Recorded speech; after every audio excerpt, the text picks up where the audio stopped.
You've likely seen this brand spamming your social media feed, or maybe your favorite athlete's sponsored by them. They're spending a lot of marketing dollars. Today we're talking about Quad Lock. So not a very technical product today, but something that anyone could get a lot of use out of. We're talking about phone mounts.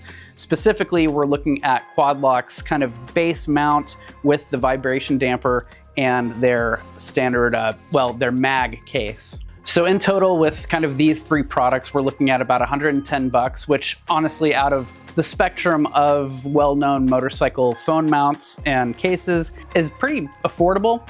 I wouldn't say it's cheap because 110 bucks is 110 bucks, but there are other phone mounting systems for motorcycles that go way higher than that, all the way near 250 for something like the Rock Form. So the basic phone mount here is going to be kind of exactly what you think it is. This is going to be a glass-filled nylon construction. Pretty straightforward. It's nice and lightweight. Quad Lock, like many other phone mount manufacturers, make a lot of different styles of these. Anodized aluminum has been a big thing. Quad Lock has it. I believe Quad Lock also makes chrome ones for you chrome boys out there. But again, we're kind of looking at the base mount from Quad Lock, and this mount on its own is going to be about 50 bucks. The case is 40, and then the vibration damping accessory here with the silicone tabs to make sure hopefully your camera doesn't get ruined on your phone, is a $20 accessory. So with the mag case, this is kind of the upgraded case with some extra magnets in it that work with Quad Lock's other magnetic mounts that are just super convenient. With this mount, you can stick it wherever you want. It is good enough to hold the phone onto a metal surface. And this is a big phone. This is a Galaxy S22 Ultra, so it does have some heft to it. So it's nice to have that option. Doesn't make much of a difference using it with their base mounting system, but it's kind of a nice, convenient thing to have. And for you guys that like customization, you can get all sorts of different colored rings and even an American flag for your patriots out there. So I've been using this case and this mount, as well as another one that's exactly the same, it's just blacked out, on motorcycles, on my bicycle. And it's just super convenient to be able to have this. One of the biggest gripes that I have though is the idea is that you set this at a 45-degree angle, push this thing together, and lock it in, and you're good to go. I would say that with this plastic system, I have yet to have a perfect connection with this the first time.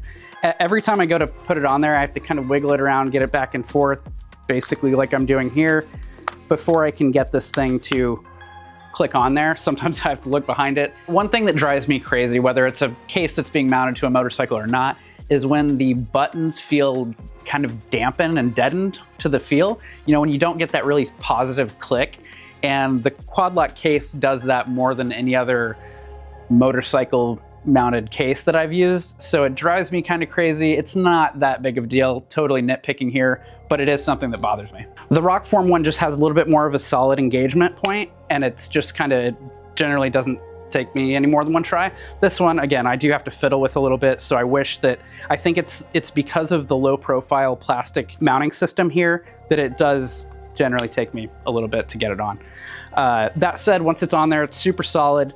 Again, this one's vibration damped, so you've got a little bit of the movement there, and then you just push this little tongue back and turn it, and the thing comes out super easy. So getting the phone out of the mount is much easier than getting it in. Honestly, that's probably my biggest gripe, is getting the phone solid connection and getting the thing twisted on. You can also mount it, horizontally, because you've got kind of these four different tabs. You can stick it in horizontally or vertically, whatever you want to do. I will say I unfortunately have had a little get off with this when I was doing something silly, trying to take a Snapchat or something while I was riding my bicycle, dropped the phone with my sweaty hands, and the phone bounced down the bike path, went back and found it. Totally good to go. A little bit of a scratch on the edge, but this case is pretty solid. It wraps around the corners really well. I did lose my stylus in that unfortunate incident, but I don't blame the Quad Lock case for that. That's just my own stupidity. For me, I could go just with my use setup. I could be fine with the standard case, but the mag case is great. It allows for wireless charging, so you're not gonna have any issues with that. And the magnets, I believe, are the neodymium magnets, so it won't mess anything up. Quad Lock also makes charging mounts for this. Again, they make all sorts of mounts for all sorts of different products. Right now we're just looking at the base mount, but you can get charging mounts and stuff like that as well. To make sure you can get this thing fitted to whatever kind of motorcycle you have, whatever kind of handlebars you have. They do offer rubber inserts here, which will fit bar diameters between 7/8 all the way up to 1.25 inches. Should be pretty versatile, pretty standard sizes there for the handlebars. Again, I would say something that's really cool with Quad Lock, a lot of other companies do it too, but the fact that they make so many different products for so many different applications means you only need one case and you'll be able to stick this on your boat or whatever thing you're riding. Quad Lock's a pretty solid one. They sponsor a lot of great athletes. Daniel Sanders is kicking ass in Dakar right now. So yeah, maybe give it a go. See what you think.